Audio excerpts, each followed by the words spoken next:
Welcome back. You are listening to the home of forbidden romances. Prepare yourself, because tonight's story will leave you breathless. The ink was barely dry on the medical documents when the heavy mahogany doors slammed shut, sealing Julian's fate along with the stagnant air of the study. Sterile, broken, useless. The words didn't come from a stranger. They came from the man standing by the window, silhouetted against the violent thunderstorm raging over the capital of Oak Haven. Duke Cassian Blackwood, the Wolf of the North, the man whose mere glance could freeze a boardroom, did not turn around. His pheromones, usually a comforting scent of cedar and deep earth, were retracted, leaving the room cold and devoid of the bond that had once linked them. "Cassian, please," Julian whispered, his voice trembling as he clutched the fabricated report to his chest. He felt nausea roiling in his gut, a symptom he had foolishly attributed to stress. "I don't understand. We haven't even tried for a year." The physician said. "The physician said you are a Baron Omega." Cassian cut him off, his voice like grinding stones. He finally turned. His eyes, usually a warm, molten gold, were pitch black, dead, and unfeeling. "The House of Blackwood requires an heir. You cannot provide one. Therefore, our contract is void." He walked over to the desk and threw a heavy envelope onto the polished surface. It slid across the wood and stopped at Julian's trembling fingertips.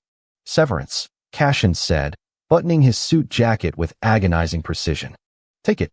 Go to the countryside. Never show your face in high society again. If I see you in the capital, I will have you removed by force." Julian felt the world tilt. The cruelty was so precise, so surgical. It wasn't just a divorce, it was an execution of his dignity. You promised to love me, regardless of duty." Cassian stepped closer, looming over Julian's smaller frame. He leaned down, his lips brushing Julian's ear, but instead of a kiss, he delivered a final dagger. "I lied." 6 months later, the coastal town of Innsmouth was a gray, forgotten smudge on the map, battered by the restless sea and smelling of salt and decaying wood. It was a place where people went to disappear. Julian sat by the foggy window of his small, drafty cottage, wrapped in 3 layers of wool. His hands rested protectively over the swell of his abdomen. 5 months. He had been 5 months pregnant when he arrived, though he hadn't known it that night in the study. The stress, the trauma of the rejection, the hasty exile, it had masked the signs until the morning sickness became impossible to ignore. He looked down at his stomach, a bitter smile touching his lips. Infertile, the word still echoed in his nightmares. The irony was suffocating. He was carrying the heir of the most powerful duke in the empire, the very thing Cassian had claimed to want, yet he was hiding like a criminal. "You're strong, little one," Julian whispered, rubbing the curve where a tiny kick fluttered against his palm. "Stronger than your father knows." He had no intention of telling Cassian. Why would he? To be accused of infidelity? To have the child taken away and raised by whatever fertile, highborn Omega Cassian chose to replace him with? No. Julian Vane, no longer Blackwood, would raise this child in poverty rather than let it grow up in a loveless palace. But the quiet life Julian had built was fragile. He had sold the jewelry he had smuggled out to pay for a midwife who knew how to keep her mouth shut. He kept his head down, wearing oversized coats and avoiding the town square. However, the world of the powerful has a way of bleeding into the lives of the insignificant. It started with the black cars. Sleek, armored vehicles that looked out of place on the cobblestone streets of Innsmouth. Julian saw them from the grocery store window, his heart hammering against his ribs. They bore the crest of the Imperial Guard, not the Blackwood sigil, but the fear was the same. He rushed home, locking the flimsy wooden door and drawing the curtains. He began to pack a bag. Just essentials. Diapers, cash, warm clothes. Asterisk knock. Knock. Knock. Asterisk. The sound was polite, rhythmic, and terrifying. Julian froze. He backed away from the door, clutching a kitchen knife, a pathetic defense against what lay outside. "Julian," a voice called out. It wasn't Cassian. It was deeper, rougher. "We know you're in there.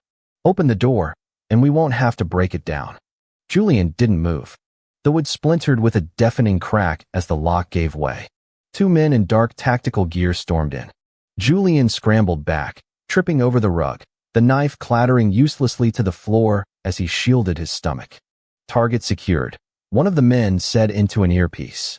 He looked at Julian, his eyes widening slightly as they landed on the baby bump. Command, the target is compromised. He is carrying. A pause. Then the radio crackled. Asterisk, bring him. The Emperor will be very interested to know that the Blackwood line isn't dead. Asterisk. Julian's blood ran cold. The Emperor. The political landscape of the Empire was a viper's nest. The Emperor, old and paranoid, feared the rising power of the ducal houses, specifically Cassian's. Julian had always known Cassian and the Emperor were at odds, but he hadn't realized he was a pawn in the game. Don't touch me, Julian screamed as they grabbed his arms. Easy, Omega, the guard sneered. You're going for a ride. Suddenly, the front wall of the cottage exploded. It wasn't a bomb. It was sheer kinetic force. Debris flew inward, knocking the guards off their feet. Through the dust and swirling plaster, a figure stepped into the room. The air instantly grew heavy, saturated with a pheromone so potent it made the guards gag. It was the scent of ozone, burnt cedar, and unadulterated primal rage. Cassian Blackwood stood amidst the wreckage of Julian's sanctuary. He was drenched from the rain, his fine suit ruined, his chest heaving. In his hand, he held a heavy, silver-plated cane that looked less like a walking aid and more like a bludgeon. He didn't look at the guards. His eyes, glowing with a terrifying feral light, locked onto Julian. They traveled down to Julian's face, pale and terrified, and then lower, to the unmistakable curve of his belly. For a second, the wolf of the north stopped breathing. The rage on his face fractured, replaced by a look of shattering confusion and horror. Julian, he breathed, the name sounding like a prayer and a curse. One of the guards recovered, reaching for his sidearm. Duke Blackwood. This is imperial business. Cassian moved faster than humanly possible. The cane whipped through the air, cracking against the guard's wrist with a sickening crunch. The gun flew across the room. Cassian didn't stop. He grabbed the man by the throat and slammed him into the remaining wall, holding him feet off the ground. You touched him, Cassian snarled, his voice a low growl that vibrated in Julian's bones. You dared to touch what is mine. The Emperor. The guard choked out, turning purple. Tell the Emperor, Cassian hissed, tightening his grip until the man went limp and dropped to the floor, that if he sends another dog after my husband, I will mount his head on the palace gates. The second guard, seeing his partner unconscious, scrambled backward out the broken door, fleeing into the rain. Silence descended on the ruined cottage. The wind howled through the hole in the wall. Julian remained on the floor, trembling, shielding his stomach. He looked up at the man who had ruined his life, the man who had just saved it. Cassian turned slowly. The feral rage receded, leaving behind a raw, bleeding vulnerability that Julian had never seen on the Duke's face. He dropped the cane and took a step forward, his hands shaking. Stay back, Julian whispered, scooting backward. You don't get to come near us. You didn't want this. You threw me away. Julian, Cassian choked out, falling to his knees. The great Duke, kneeling in the dirt and sawdust. I didn't know. You said I was broken. Julian sobbed, the tears finally spilling over. You humiliated me before the entire court. You said I was infertile. I had to. Cassian roared, the sound tearing from his throat. He slammed his fist into the floorboards. I had to make them believe you were useless. Julian froze. What? Cassian looked up, his eyes red-rimmed. The Emperor has been poisoning the Omegas of the high houses for years. Any consort who shows signs of high fertility. They have accidents. Miscarriages. Complications. I found the poison in your tea a week before I exiled you. Julian gasped, his hand flying to his mouth. I couldn't stop him, Cassian continued, his voice breaking. His spies are everywhere. Even in our staff. If I had shown fear, if I had tried to protect you openly, he would have known you were valuable. He would have killed you to punish me. Cassian crawled forward, inch by inch, like a penitent sinner. So I had to make you worthless to him. I bribed the physician to forge the records. I staged the divorce. I had to make you hate me so you would leave, so you would go somewhere obscure where his eyes wouldn't follow.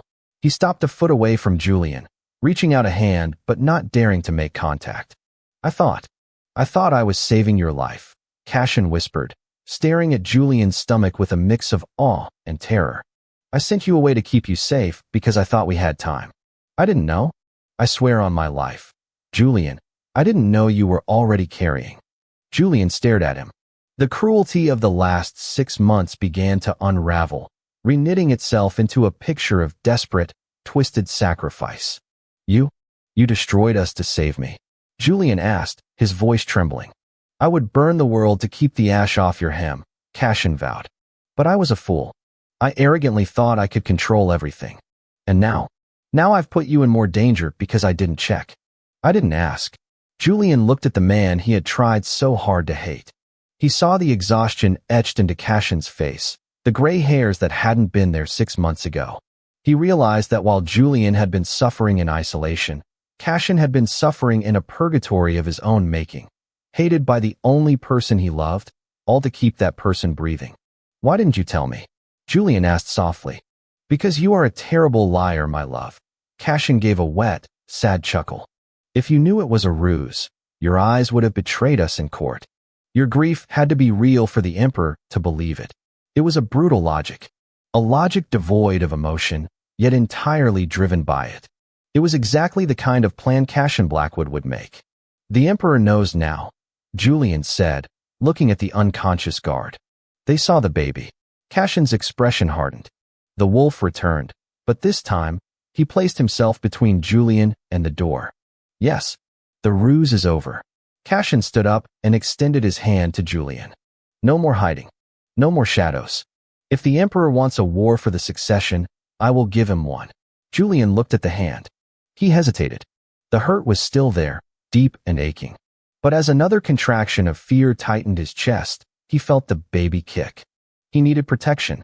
He needed an alpha. He needed his husband. Julian reached up and took Cashin's hand. Cashin pulled him up gently, effortlessly, and immediately pulled him into a crushing embrace, burying his face in Julian's neck, inhaling the scent he had been starved of. I'm sorry, Cashin murmured into his skin. I will spend the rest of my life atoning. But first, we have to survive tonight. The car is outside, Cashin said, pulling back and shrugging off his wet coat to drape it over Julian's shoulders. It was heavy, warm, and smelled like safety. My personal guard is securing the perimeter. We are going to the northern fortress. It's impregnable. And then? Julian asked. Cashin looked down at the bump, his hand hovering over it, trembling. May I? Julian nodded. Cashin placed his large, warm hand over the life growing inside Julian. A look of profound wonder softened his sharp features. And then, he said, his voice dropping to a dangerous whisper, we remind the Empire why they used to fear the name Blackwood. As they stepped out into the rain, the storm raged on, but Julian no longer felt the cold. The deception was over. The secret was out. The wolf had found his mate, and for anyone standing in their way, the true horror was just beginning. And that is how the wolf reclaimed what he had stolen from himself. If you enjoyed seeing Cashin tear the world apart to protect his family, destroy that like button. And tell me in the comments, would you forgive a husband who broke your heart to save your life? Or is trust something that can't be fixed once shattered? I'll be reading your answers. Subscribe for the next chapter. Until then, prompt image. Prompt, masterpiece, best quality, high-res, 1.2. Korean manhwa style, semi-realistic, digital art, 2 men, BL, Yaoi, man 1. Cashin, tall muscular alpha, sharp jawline, intense golden eyes glowing, wearing ruined expensive black suit, soaking wet, protective stance, holding a silver cane, expression of regret and fierce determination. Man 2. Julian, smaller omega, soft features, wearing oversized beige knitted sweater, hands cradling visible baby bump, look of shock and tearful. Realization.